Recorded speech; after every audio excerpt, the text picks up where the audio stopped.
I'm not even on TikTok, and all I keep hearing about is the TikTok chicken cobbler. Welcome back to Paul and Benny. I'm making this viral chicken cobbler today. It's everywhere on social media. And I'm timing to see how fast I can make it, because I feel like I can make chicken and dumplings or a chicken pot pie way faster, but I'm going to give this a try. Starting at 3:58 p.m. You'll need a 9x13 baking dish and a bowl to mix your ingredients. So I'm starting off making my own biscuits because this Red Lobster Cheddar Bay biscuit has a bunch of ingredients in it that's unnecessary. It's like $3 a box, and it costs about $1, almost $1, to make a batch of really good homemade biscuits really easily. I have everything already in the cupboard. So I've got my flour here and my salt and my baking powder, and I'm already running into an issue trying to race the clock because I think I just put in a teaspoon of baking powder instead of 2, because that spoon's only a half teaspoon. But we'll find out with the finished product how it came out. And then I'm adding in my melted butter. So this is the base for a biscuit mix. It's like homemade Biscuit basically. And you can make this and keep it in the freezer, and whenever you want biscuits or cobbler, you just pull this out and add as much liquid as you need to make it the consistency that you want. So it's like a bonus recipe here, right? So I'm just mixing this together really well, and we're gonna add our milk. Just kidding, I forgot these are Cheddar Bay biscuits. So they're seasoned and they have the cheese. So I'm adding my seasonings here, some black pepper, some onion powder, and garlic powder. And then I love this ranch seasoning from Trader Joe's, just a hint of it. It's got onion, garlic, little buttermilk powder, super delicious. And we're gonna mix that in here. Now we're adding in our melted butter to the bottom of a 9x13 pan. You want to butter the sides of your dish. I didn't do that, and you'll notice that at the very end. Still came out great. Just put the butter aside, let it sit there, and then I'm grabbing some chunks off a rotisserie chicken, and it probably looks like I'm chopping it up like a barbarian. I didn't want to get a cutting board and mess up another dish, so I'm just getting this made as fast as I can. I'm trying to use most of the chicken breasts because I want to eat the legs and thighs for lunch tomorrow. But I am cutting up enough chicken to cover the bottom of our baking dish. I chopped up what I thought was enough and added it to the butter. And then I realized that's not really enough chicken for like 3 or 4 meals. So I'm going to add in a little bit of the dark meat here.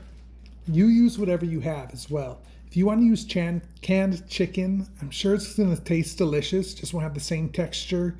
If you have some chicken that you boiled for broth, you could use that, some leftover baked chicken. There's no rule which chicken you use. You just use what you've got.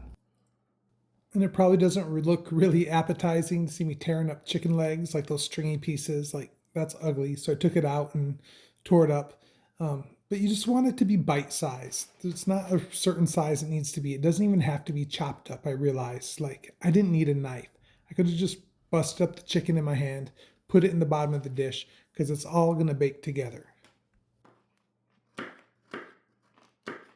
The recipes say to use whatever type of vegetables you like. And I'm not feeling like corn and green beans in here.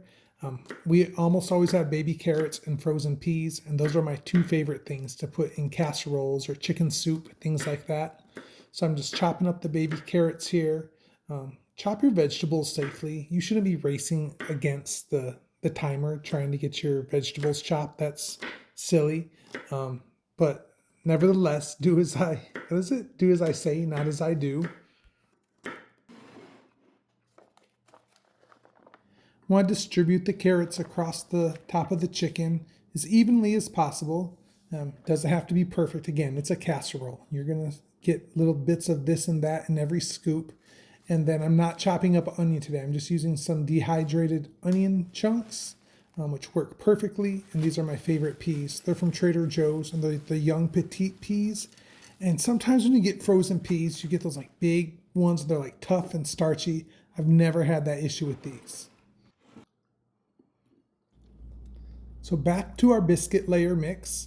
We're going to take that dry mix and we're going to add in 2 cups of milk. I'm going to stir it together just till it comes together. You're not going to get all the lumps out. And those lumps are okay because it's just butter sticking it together. So that butter's going to melt. It's going to come out beautiful.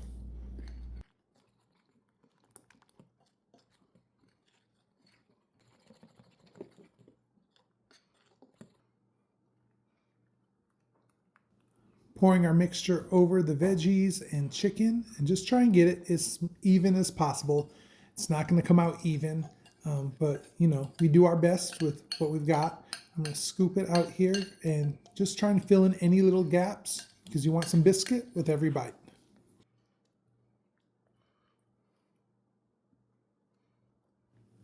Our last layer is the cream of chicken soup and chicken broth mixture layer that we're going to pour over the top.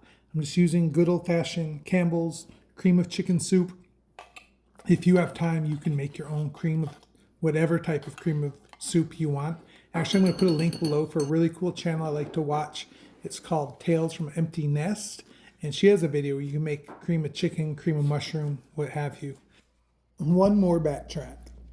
I forgot to add to my vegetables here some parsley, which I love in casseroles. I love in chicken soup. I love the flavor it gives. I love the color. I love the nutrients. It's really dense in nutrients. So I'm just scattering it across the top. Hopefully it'll make it look pretty. And back to the chicken broth mixture. I'm adding 2 cups of chicken broth into our cream of chicken soup. Doing about a cup at a time. It's easier if you mix liquid into the cream soup a little bit at a time, just so you can break up those lumps and then you're not sloshing it around. Then add your second cup and it should come out nice and smooth for you.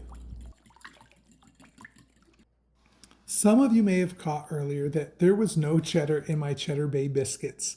I wanted to make them my Parmesan herb biscuits, which I prefer, and I forgot to even put the Parmesan in the biscuit batter. So one more backtrack, I guess. What is this, like number 14? So I'm putting some Parmesan cheese in here just for the flavor, totally unnecessary. And then I'm going to take our creamy chicken broth and I'm just going to ladle it over the top because I don't want to disturb that biscuit base that's underneath. Once the majority of the top is on there, I'm totally fine pouring the rest over the casserole.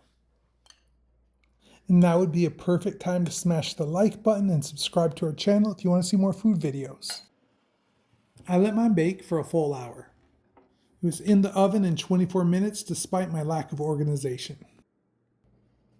Well, you can see here I did not put enough baking powder in it because the biscuit dough part is supposed to rise above and it didn't. But that's what I get for rushing, and it's not going to affect the taste. And I'm not bragging, but I think it came out super beautiful. You can also see that I didn't butter the edges. I kind of had to use this spoon to kind of wiggle it off the edges, but it's okay. It still came out in a nice cuttable piece, and I can't wait to dig in.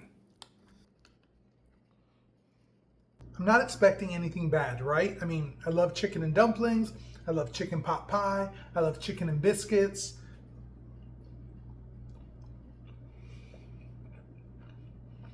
I mean, it's so close to chicken and dumplings. It's chicken and dumplings and chicken pot pie had a baby. It's amazing.